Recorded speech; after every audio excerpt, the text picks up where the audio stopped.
हरी खाद की आजकल बहुत चर्चा है।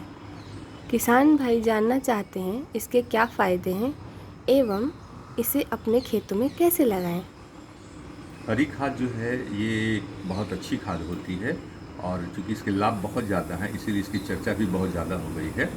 हरी खाद के रूप में हम किसी भी पौधे को लगाते हैं जो कि दलहनी परिवार का होता है मुख्य रूप से, और उसमें हम लोग 3-4 पौधे हैं जिनको कि हम लोग ज़्यादा लगाना पसंद करते हैं, जैसे हमारा उड़द, मूंग, ढैंचा और सनई।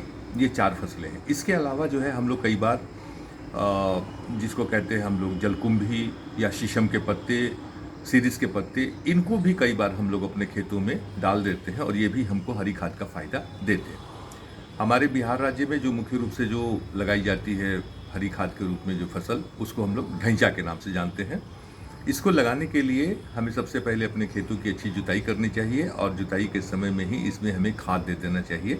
खाद के रूप में कम से कम हमें इसमें 30 से 40 किलोग्राम डीएपी 1 एकड़ खेत में डाल देना चाहिए और साथ में 16 किलोग्राम पोटाश डाल देना चाहिए।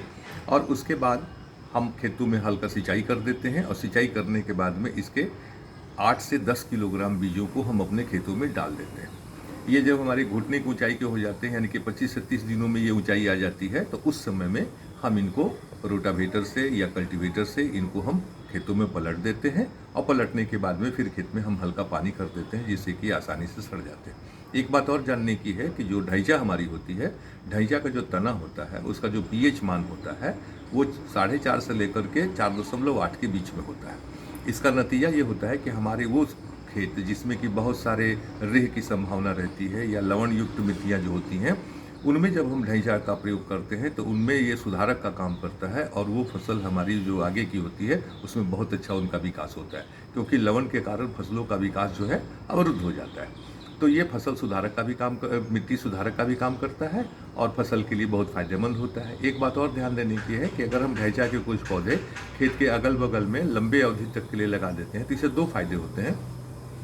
फ़ायदा नंबर 1 ये कि धान के पौधे में लगने वाले बहुत सारे कीड़ों को ये अपनी तरफ आकर्षित करता है, चूँकि इसमें बहुत ज़्यादा प्रोटीन होता है तो कीड़े इस पर आकर्षित होते हैं। और दूसरा कि इसकी जो पौधे होते हैं काफ़ी बड़े हो जाते हैं तो उनसे जलावन के लिए भी बहुत अच्छी ईंधन की भी समस्या का समाधान हमको प्राप्त होता है। तो ये बहु तरह के इसके प्रयोग हैं और बहुत ज़्यादा फ़ायदे होने के कारण ये फसल जो है काफ़ी लोकप्रिय है। तो हमारा ये कहना है कि हमें ढैंचा ज़रूर लगाना चाहिए अपने खेतों में, और इसको लगाने के बाद हम उसमें धान की जब खेती करेंगे तो हमारा जो खेत है उसको कम से कम 40 से 45 किलोग्राम यूरिया की बचत हमारे होती है।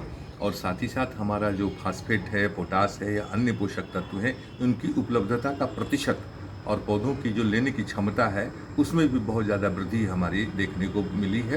तो इसको हमको ज़रूर अपने खेतों में लगाना चाहिए और इसका लाभ हमको लेना चाहिए। इसको लगा करके हम एक अच्छी धान की फसल ही नहीं लेते हैं बल्कि पूरी फसल प्रणाली जो है, धान के बाद में गेहूं या अन्य कोई भी फसल लगाते हैं उसके ऊपर भी सकारात्मक प्रभाव पड़ता है, क्योंकि इससे हमारी ज़मीन की जो भौतिक स्थिति है उसमें सुधार होता है और साथ ही साथ हम जमीन की जो जल धारण क्षमता है उसमें भी वृद्धि होती है।